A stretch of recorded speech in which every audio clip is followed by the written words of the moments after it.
Los judíos han sido expulsados de más de 100 países a lo largo de la historia. Les han quitado casas, tierras, negocios, cuentas bancarias, documentos y hasta la ropa que llevaban puesta. Los han dejado en la calle sin nada, literalmente, sin nada. Y sin embargo, cada vez, en cada país, en cada generación, volvieron a construir desde cero. No una vez, no dos, cientos de veces, durante miles de años. ¿Cómo es posible que un pueblo al que le quitaron todo una y otra vez siempre volviera a tener más que antes? La respuesta no está en la suerte, no está en los contactos, no está en la herencia. La respuesta está en algo que les enseñan desde niños, algo que la mayoría del mundo no sabe. Y al final de esta historia vas a entender exactamente qué es. Pero más importante, vas a saber cómo aplicarlo, aunque hoy no tengas un solo centavo en el bolsillo. En el verano del año 2001, en un barrio humilde de la ciudad de Monterrey, México, vivía un hombre llamado Ignacio Treviño. Le decían Nacho. Tenía 41 años, una esposa llamada Graciela, 3 hijos y una deuda que le quitaba el sueño cada noche. Nacho había trabajado durante 18 años en una fábrica de autopartes. Era operador de máquina. Llegaba a las 6 de la mañana, se ponía el overol azul, los lentes de protección y los tapones para los oídos, y pasaba 10 horas frente a una prensa hidráulica que cortaba piezas de metal con un ruido que te retumbaba en el pecho. El olor a aceite industrial se le metía en la piel. Llegaba a casa oliendo a fierro y a cansancio. Se quitaba las botas en la entrada. Se lavaba las manos 3 veces con jabón de pasta para sacarse la grasa de las uñas. Y se sentaba en una silla de plástico en el patio a tomar agua de limón mientras Graciela calentaba la cena. 18 años, la mitad de su vida adulta. Y en esos 18 años, Nacho había logrado lo básico. Una casa pequeña de bloc gris sin acabar, con varillas saliendo del techo, porque siempre decía que algún día le pondría un segundo piso. Un Volkswagen sedán blanco del 89 que tosía cada vez que lo encendía. Una televisión de 21 pulgadas, donde los niños veían caricaturas por la tarde.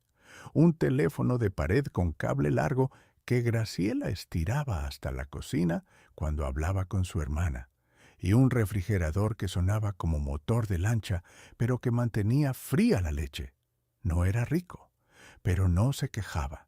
Nacho era de esos hombres que creen que quejarse es de débiles. Trabajas, cobras, pagas, comes, duermes, y al día siguiente empiezas de nuevo. Así había sido su padre, y el padre de su padre, y así sería él hasta que el cuerpo aguantara. Pero en julio de 2001, el cuerpo no fue el problema. El problema fue la fábrica. Un viernes por la tarde, el gerente de planta reunió a todos los operadores en el comedor. Era un hombre joven, de corbata, que hablaba con palabras que sonaban importadas. Reestructuración, optimización de costos, reducción de plantilla. Nacho no entendió todo, pero entendió lo que importaba. La fábrica iba a cerrar 3 de sus 5 líneas de producción. 120 trabajadores serían liquidados. Y Nacho, con sus 18 años de antigüedad, estaba en la lista. La liquidación fue generosa en papel, pero después de pagar la deuda de la tarjeta departamental, el préstamo del auto y un adelanto que había pedido para la cirugía de rodilla de Graciela, quedó muy poco. Lo suficiente para vivir 4 meses si no gastaban en nada extra. 4 meses. 120 días. Después de eso, nada. Los primeros días sin trabajo fueron extraños. Nacho se despertaba a las 6 por costumbre. Se quedaba acostado mirando el techo. Escuchaba a los niños prepararse para la escuela. Escuchaba a Graciela en la cocina haciendo lonches. Escuchaba la puerta cerrarse cuando se iban. Y entonces la casa quedaba en silencio. Un silencio que pesaba como un mueble que nadie quiere. Salió a buscar trabajo. Fue a otras fábricas, a talleres mecánicos, a una maquiladora que estaba contratando al otro lado de la ciudad. En todas partes lo mismo. Le pedían que dejara sus datos, que esperara la llamada. La llamada nunca llegaba. Tenía 41 años. En un mercado laboral que prefería hombres de 25 que cobraban la mitad. La edad, que debería haber sido experiencia, era un obstáculo. Intentó vender cosas. Compró un lote de herramientas usadas en un remate y las puso en una manta en el tianguis del domingo. Vendió 3 llaves y un desarmador. Ganó 40 pesos. Graciela le sugirió vender comida. Ella hacía unos tamales de puerco que todo el barrio conocía. Compraron masa, carne, hojas de maíz. Hicieron 50 tamales. Nacho los cargó en una hielera de unicel y caminó por las calles del barrio gritando: «Tamales, tamales calientes». Vendió la mitad. La otra mitad se la comieron en la casa porque no había de otra. Las cuentas no dieron. Lo que ganaban se iba en reponer lo que habían gastado en hacer los tamales.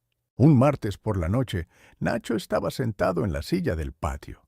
La casa estaba oscura. Los niños dormían. Graciela había apagado la luz de la cocina hacía rato. El único sonido era el zumbido del refrigerador y los grillos del terreno baldío de al lado. Nacho tenía las manos cruzadas sobre el estómago y miraba el cielo sin ver las estrellas. Pensaba en los 3 meses que le quedaban de colchón financiero, en la inscripción escolar de enero que no iba a poder pagar, en la cara de Graciela cuando revisaba los billetes que quedaban en el sobre de la cómoda. Y pensaba, con la frialdad de quien ha agotado las opciones, que no servía para nada fuera de esa prensa hidráulica que ya no existía.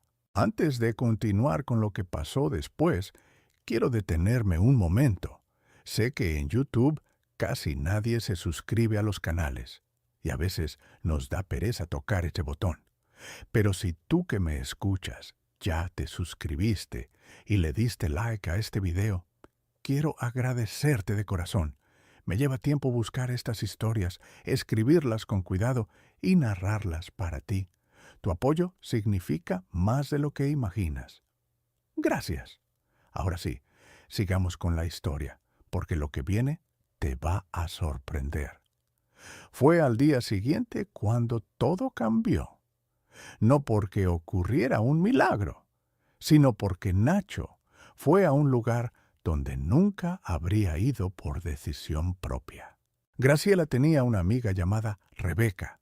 Rebeca estaba casada con un hombre judío llamado David, un comerciante que tenía una tienda de telas en el centro de Monterrey. Graciela y Rebeca se conocían desde la secundaria. Se veían poco, pero se hablaban por teléfono cada mes. Esa semana, Graciela le había contado la situación y Rebeca, sin pensarlo mucho, le dijo: «Dile a Nacho que venga a la tienda. David quiere hablar con él». Nacho no quería ir. No le gustaba pedir favores. No le gustaba que nadie supiera su situación. No le gustaba la idea de sentarse frente a un hombre exitoso y admitir que no tenía nada. Pero Graciela insistió con esa firmeza silenciosa que tienen las mujeres cuando saben que su marido necesita ayuda aunque no la pida. «Ve, Nacho, no te va a pasar nada por escuchar».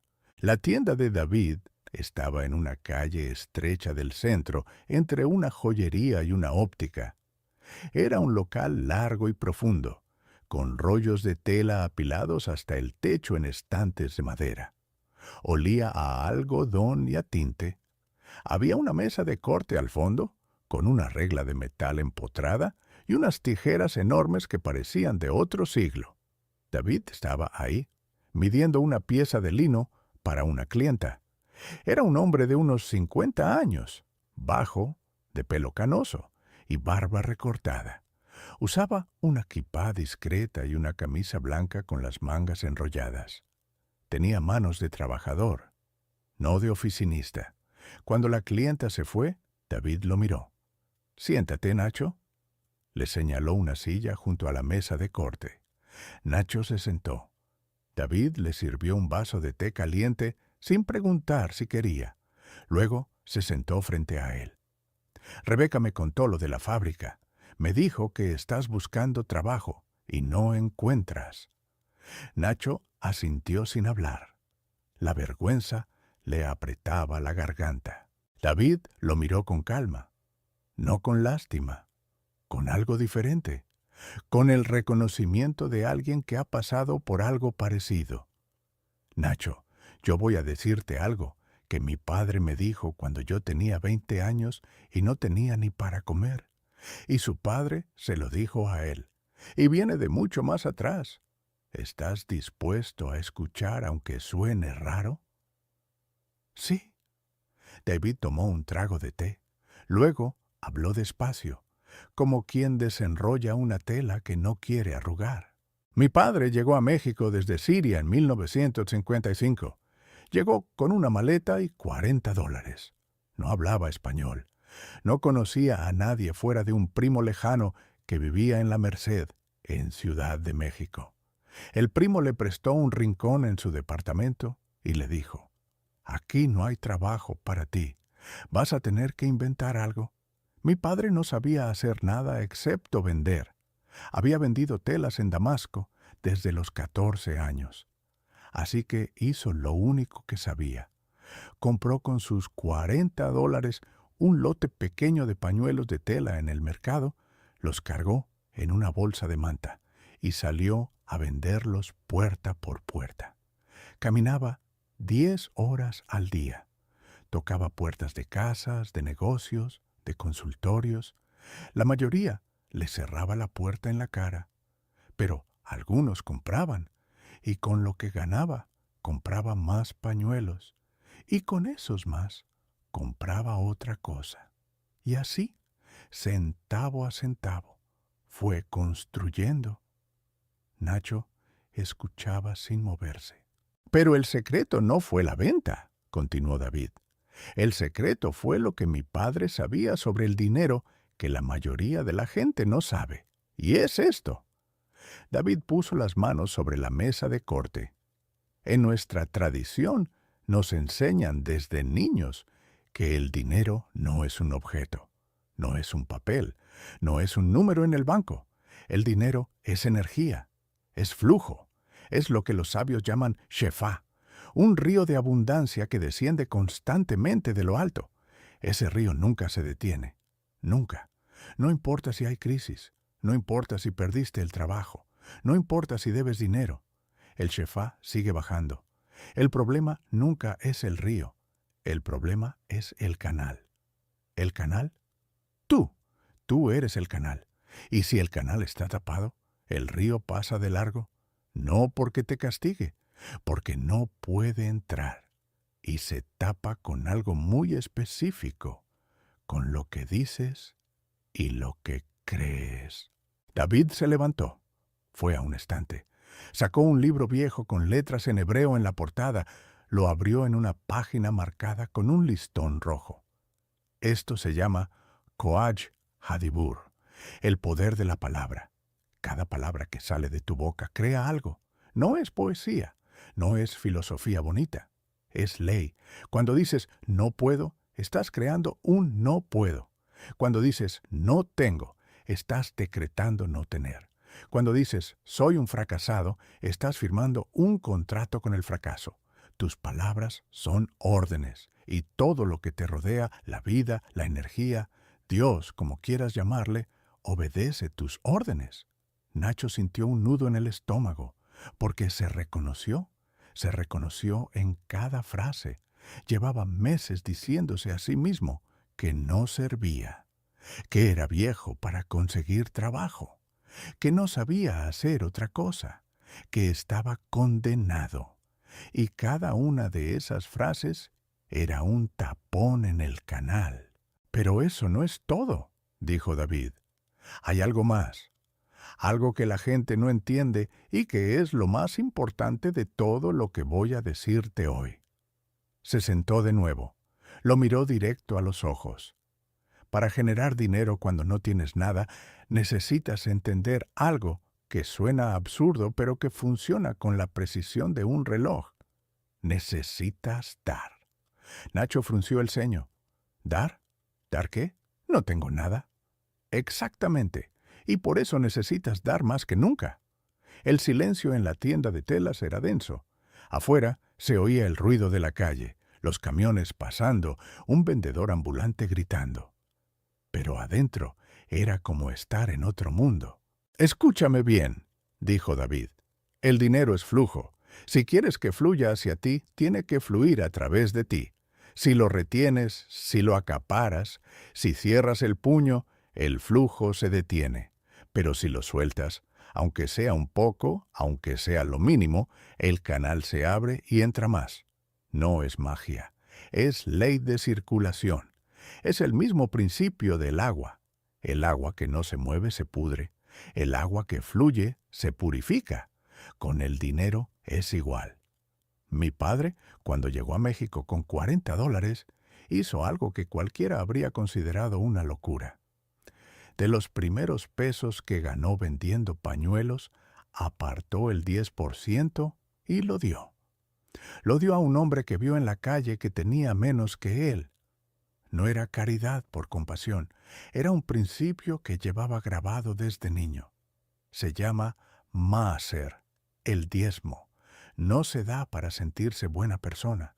Se da para mantener el flujo abierto, para decirle al universo, no tengo miedo de soltar, confío en que viene más. Nacho lo miraba sin parpadear.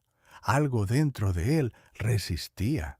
La parte lógica, la del obrero que había contado centavos toda su vida, gritaba que eso era locura, que no se puede dar lo que no se tiene, que primero hay que llenar el vaso propio y luego pensar en los demás. Pero otra parte, una más antigua, una que no hablaba con argumentos, sino con intuición, decía otra cosa. Decía, escucha, hay una tercera cosa, dijo David, y esta es la que junta todo. Se llama el cli, el recipiente.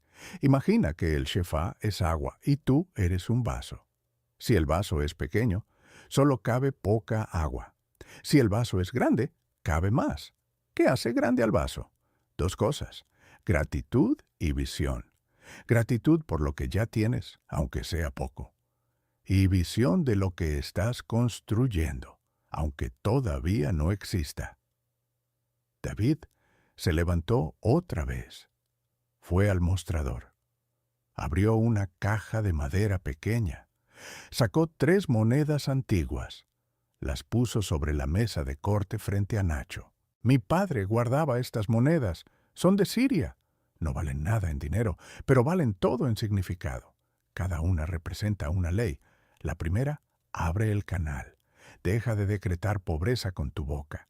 Cada mañana, antes de salir, di, yo soy abundancia. Yo soy capaz. El shefá fluye a través de mí. Dilo aunque no lo creas. Dilo aunque te sientas ridículo, porque la semilla no necesita que creas en ella, solo necesita que la siembres. Puso la segunda moneda frente a Nacho. La segunda, da algo, lo que sea, tu tiempo, tu trabajo, tu conocimiento, un plato de comida, una hora de ayuda. No importa qué tan pequeño sea, lo que importa es que fluyas, que el puño se abra, que el canal se destape. Puso la tercera moneda. La tercera, expande tu recipiente. Agradece lo que tienes, todo, el techo, el agua, los hijos que duermen sanos, la esposa que no te abandona. Agradece como si cada cosa fuera un regalo que no merecías. Y luego, cada noche antes de dormir, Cierra los ojos y siéntete en la vida que quieres. No pienses en cómo llegar. Solo siéntete ya ahí. Eso expande el cli. Eso prepara el recipiente para recibir lo que viene. Nacho miró las 3 monedas. Eran pequeñas, gastadas, antiguas. Pero en ese momento, sobre esa mesa de corte, rodeada de telas de colores, parecían contener todo lo que necesitaba saber. ¿Y esto funciona?, preguntó con la voz rasposa. David sonrió. Mira a tu alrededor. Esta tienda empezó con $40 y un bolso de pañuelos. ¿Tú qué crees? Nacho salió de la tienda de telas a las 2 de la tarde. El sol de Monterrey pegaba duro. Las calles del centro estaban llenas de gente caminando rápido, comprando, vendiendo, viviendo. Nacho caminó despacio hasta la parada del camión. Se subió. Se sentó junto a la ventana y mientras el camión atravesaba la ciudad, mirando pasar los edificios, las tiendas, los carros, pensó en las 3 monedas: canal, flujo, recipiente. 3 palabras, 3 leyes, 3 llaves para una puerta que llevaba 41 años cerrada. Esa noche, en la silla del patio, mientras los grillos cantaban y la casa dormía, Nacho hizo algo que nunca había hecho. Juntó las manos, no para rezar de la forma en que rezaba en misa, repitiendo palabras que no sentía. De otra forma, cerró los ojos y dijo en voz baja, sintiéndose ridículo, pero también sintiéndose vivo: yo soy abundancia, yo soy capaz. El Shefá fluye a través de mí. Las palabras sonaron raras en su boca, como ropa nueva que todavía no se ajusta. Pero algo se movió, no afuera, adentro. Un músculo interior que llevaba años tenso se aflojó 1 milímetro. Lo repitió a la mañana siguiente y a la siguiente, cada mañana en el patio, con el sol apenas asomando detrás de los techos de lámina del barrio. Graciela lo vio una mañana desde la ventana de la cocina. No dijo nada. Pero esa noche, mientras lavaban los trastes juntos, le preguntó: ¿con quién hablas en el patio?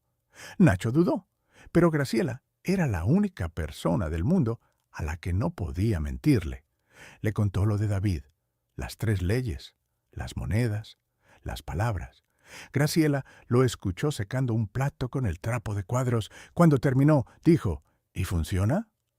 Nacho se encogió de hombros. No sé todavía. Graciela puso el plato en su lugar, lo miró y dijo algo que Nacho no esperaba: mañana lo hago contigo. Desde ese día, los dos salían al patio antes del amanecer, parados uno junto al otro, en silencio primero, y luego las palabras: yo soy abundancia, yo soy capaz. El Shefá fluye a través de nosotros. Los vecinos que se despertaban temprano para ir al trabajo los veían desde sus ventanas. Nunca preguntaron, pero algo en la imagen de esa pareja parada en su patio al amanecer tenía una dignidad que no necesitaba explicación. Hubo una semana difícil, la tercera semana. Nacho seguía sin trabajo. El sobre de la cómoda estaba cada vez más delgado, y las palabras del patio empezaron a sentirse vacías. Una mañana, en lugar de decir «yo soy abundancia», se quedó callado. Graciela lo miró. «¿Qué pasa?» «No puedo decirlo hoy. Se siente mentira». Graciela le tomó la mano. «David dijo que la semilla no necesita que creas, solo que la siembres. Siémbrala». Nacho la miró, respiró hondo y dijo las palabras. No las sintió, pero las dijo, y eso, como descubriría después, era suficiente. A la mañana siguiente, Nacho se levantó temprano. No porque tuviera trabajo, porque tenía propósito. Fue a la casa de don Lupe, un vecino anciano que vivía solo 2 calles abajo. Don Lupe tenía un tanque de gas que llevaba días sin funcionar y que nadie le había arreglado. Nacho lo revisó. Cambió una manguera podrida que tenía. Le limpió la válvula, lo dejó funcionando. Don Lupe le ofreció pagarle. Nacho dijo que no. «Es un favor, don Lupe». El viejo lo miró extrañado. Nacho nunca había sido de hacer favores. Pero algo había cambiado. A la semana siguiente le arregló la puerta del garaje a otro vecino. Gratis. Le ayudó a la señora de la tienda de la esquina a descargar las cajas de refresco que le llegaban los jueves. Gratis. Le dio una mano al compadre que estaba pintando su casa los sábados. Gratis. Cada acto era una moneda invisible depositada en un banco que no tenía nombre, pero que funcionaba con más precisión que cualquier institución financiera. Y las cosas empezaron a moverse. Primero fue don Lupe. Una tarde tocó la puerta de Nacho y le dijo: «Oye, mi sobrino tiene una fábrica de muebles en Santa Catarina. Necesita a alguien que le ayude con mantenimiento de maquinaria. ¿No te interesa?» Mantenimiento de maquinaria. 18 años frente a una prensa hidráulica le habían enseñado a Nacho más sobre máquinas de lo que cualquier curso podía enseñar. Fue a la entrevista. Lo contrataron esa misma semana. Pero eso fue solo el principio, porque cada mañana, antes de salir a la fábrica de muebles, Nacho se paraba en el patio y decía sus palabras: «Yo soy abundancia, yo soy capaz». Y cada noche, antes de dormir, cerraba los ojos y se sentía en un lugar diferente. No en la fábrica de muebles, en algo suyo, algo que todavía no sabía qué era, pero que sentía con una claridad que crecía cada día. En la fábrica de muebles, Nacho notó algo. Las máquinas se descomponían seguido, y cada vez que pasaba, la producción se detenía, los pedidos se retrasaban y el dueño perdía dinero. Nacho no solo arreglaba las máquinas, les hacía mantenimiento preventivo, anticipaba los problemas, ajustaba piezas antes de que fallaran. En 2 meses, las averías bajaron a la mitad. El dueño lo notó, le aumentó el sueldo. Ahora que ves cómo empezaron a cambiar las cosas, déjame preguntarte algo. ¿Alguna vez has sentido que el dinero te evita? ¿Que por más que trabajas, algo invisible bloquea el flujo? Me encantaría leer tu experiencia en los comentarios. Y si esta historia te está recordando que tú también puedes empezar desde cero, compártela. A veces, una historia llega justo cuando alguien más la necesita escuchar. Ahora terminemos de ver qué pasó. Pero Nacho no se conformó, porque el CLI, el recipiente, se estaba expandiendo. Cada noche visualizaba algo más grande y cada día la realidad respondía. En la fábrica de muebles, conoció a un proveedor de herrajes que le dijo algo que le encendió una chispa. En Monterrey hay cientos de talleres de carpintería que no tienen quien les dé servicio técnico a sus máquinas. Las compran usadas, las usan hasta que se rompen y luego no saben qué hacer. Nacho se quedó con esa frase. La masticó durante semanas, porque era exactamente lo que él sabía hacer: reparar máquinas, darles mantenimiento, mantenerlas vivas. 6 meses después de haber entrado a la fábrica de muebles, Nacho renunció. Pero esta vez no fue un despido, fue una decisión, hablada con Graciela en la mesa de la cocina durante 3 noches seguidas, con números, con plan, con la calma de quien ya no actúa desde el miedo sino desde la certeza. Se compró herramienta con lo que había ahorrado. Herramienta buena, no la más cara, pero la mejor que podía pagar. Un juego de llaves combinadas, un multímetro digital, un kit de soldadura con careta, un maletín de plástico duro donde organizó todo con el mismo orden que tenía en su mente. Los cargó en la cajuela del Volkswagen viejo, que todavía tosía al encender. Le dijo a Graciela: «Este carro va a ser mi oficina por un tiempo». Ella le respondió: y yo tu secretaria. No era broma. Desde ese día, Graciela atendía las llamadas en el teléfono de la casa, anotaba los mensajes en un cuaderno, organizaba la agenda de Nacho y le preparaba un lonche cada mañana que él se llevaba en una bolsa de plástico del supermercado. Imprimió en una papelería del centro unas tarjetas simples, en cartulina blanca con letras negras, que decían Ignacio Treviño, mantenimiento y reparación de maquinaria industrial, y abajo el número de teléfono de su casa. Las repartió en 30 talleres de carpintería en 2 semanas. Caminaba, entraba, se presentaba, dejaba la tarjeta. No rogaba, no suplicaba. Hablaba con la seguridad tranquila de alguien que sabe lo que hace, porque lo sabía. 18 años frente a máquinas industriales no eran poca cosa. Eran un doctorado sin título. Le respondieron 5 talleres. De esos 5, 3 se volvieron clientes regulares. Nacho les cobraba por servicio de mantenimiento mensual, un precio justo que los talleres podían pagar y que a Nacho le daba más de lo que ganaba en la fábrica de muebles. Y lo más importante, cada peso que entraba lo sentía diferente. No era un sueldo, era el fruto de su decisión, de su riesgo, de su canal abierto.